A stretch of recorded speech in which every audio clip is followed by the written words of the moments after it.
ওপরের এই সকল পার্ট কিন্তু একেবারে মুভ করছে, তাই কাইনেটিক পার্টি কিন্তু ডিপেন্ডেন্ট। এই জিনিসটা কিন্তু কিভাবে ওঠানামা করছে দেখো। এই কাইনেটিক মণ্ডপের অন্দরমহলে এই ধরনের মাতৃপ্রতিমা। দুর্গাপুজো 2025-এর পরিক্রমা পর্বে এই মুহূর্তে আমরা হাজির হয়েছি রাজডাঙ্গা নবোদয় সংঘ। রাজডাঙ্গা নবোদয় সংঘের এবছর মণ্ডপ ঠিক কী ভাবে সেজে উঠেছে সেটাই ঘুরে দেখাবো আজকের এই ভিডিওর মাধ্যমে। দক্ষিণ কলকাতার একেবারে অন্যতম সেরা পুজোগুলির মধ্যে একটি রাজডাঙ্গা নবোদয় সংঘ। চলো রাজডাঙ্গা নবোদয় সংঘের কিভাবে মণ্ডপ সেজেছে সেটাই দেখাই।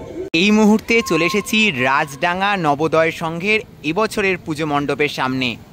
এবছর দক্ষিণ কলকাতার অন্যতম সেরা পুজো রাজডাঙ্গা নবোদয়, যাদের ভাবনা প্রশ্ন শিল্পী দেবাশিস বাড়ুইয়ের সৃজনে এবছরের রাজডাঙ্গা নবোদয় সেজে উঠেছে।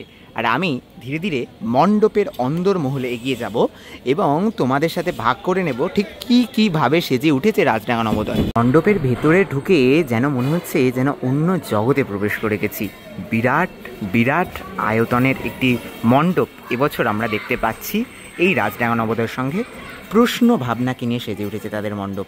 এখানে ঠিক আমার সামনে এই জায়গায় বিরাট একটা জলাশয়ের মতো তৈরি করা হয়েছে এবং এই জলাশয়ের মধ্যে যে জলটা রয়েছে টোটালটা কিন্তু মুভ করছে। কিন্তু কিভাবে মুভ করছে আমি একটু দেখাই।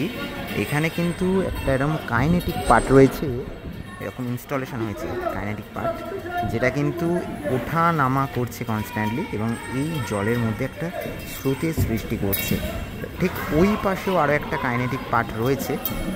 একটু লাইটটা কম এই মণ্ডপে, তোমাদের একটু সামনে থেকে নিয়ে গিয়ে দেখাই।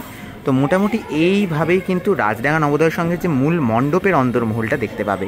মাঝখানেতে বিরাট বড় একটা এরকম কোনো একটা উল্কা পিণ্ডের মতো একটা জিনিস কিন্তু ঝুলে রয়েছে, একদম ভাসমান অবস্থায় রয়েছে এবং টোটাল এই যে মণ্ডপের অন্দরমহল একটা অন্য জগৎ সৃষ্টি করেছে। আচ্ছা, এই জায়গাটার সত্যি মানে একটা অভূতপূর্ব মণ্ডপ এবছর রাজডাঙ্গা নবোদয় সৃষ্টি করা হয়েছে। আমি একটু কাছ থেকে দেখাই যে কাইনেটিক পার্টটা এখানে চলছে, সেই কাইনেটিক পার্টটা ঠিক কীভাবে কাজ করছে একটু দেখো। এই জিনিসটা কিন্তু কিভাবে ওঠানামা করছে দেখো। মানে এই জিনিসগুলো দেখতে কিন্তু হেভি লাগে। মানে দুর্গাপুজোর প্যান্ডেলে এই রকম একটা ওয়াটার ইনস্টলেশন যেটা কিন্তু পুরোপুরি মুভিং হিসেবে রয়েছে, জিনিসগুলো দেখতে হেভি লাগছে। টোটাল মণ্ডপটা কিন্তু একেবারে অন্য রকমের ডিভাইস সৃষ্টি করা হয়েছে এই রাজডাঙ্গা নবোদয়, পুরোপুরি একটা অন্য জগৎ। আচ্ছা, এই পার্টগুলোকে আমি একটু যদি দেখাই, এই পার্টগুলো একটা মায়াবী পরিবেশ সৃষ্টি করেছে টোটালটা। মণ্ডপের মানে পুরো মণ্ডপটাই কাইনেটিক পার্টি কিন্তু ডিপেন্ডেন্ট। আমি দেখাই, এখানে কিন্তু এক্স-রে ফিল্ম যেগুলোকে আমরা বলে থাকি সেগুলো কিন্তু মুভ করছে, মানে টোটালটা ঘুরছে এখানে কিন্তু দেখতে পাচ্ছ। এবং এইগুলো একটা এরকম স্ট্রাকচারের মধ্যে রয়েছে। এই জিনিসগুলো মানে ছোট্ট ছোট্ট জিনিসগুলো ওই প্যান্ডেলে কীভাবে মানে রূপ বদলে দিয়েছে জাস্ট দেখো, কীরকম সুন্দর দেখতে লাগছে। টোটাল একটা ফ্লোতে জিনিসটা সাজানো হয়েছে পরপর, আর এই কাইনেটিক মুভমেন্টগুলোই এই মণ্ডপের রূপটাকে পুরোপুরি চেঞ্জ করে দিচ্ছে। মণ্ডপের অন্দরমহলে যেমনটা জানাচ্ছিলাম একটা অন্য আমেজ, একটা অন্য আবহ সৃষ্টি হয়েছে।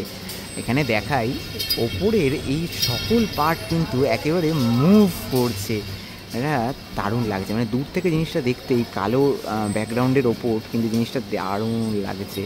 দুর্গাপুজো 2025-এর পরিক্রমা পর্বে রাজডাঙ্গা নবোদয় সংঘের একেবারে মণ্ডপের অন্দরমহলে এবার তোমাদের দর্শন করাই মাতৃপ্রতিমা।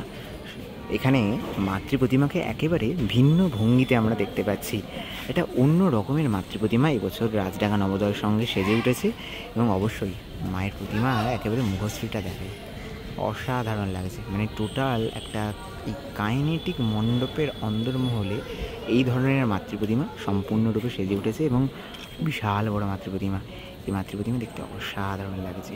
টোটাল জায়গাটা যদি বলি, টোটাল জায়গাটাও কিন্তু দেখতে দারুণ লাগছে।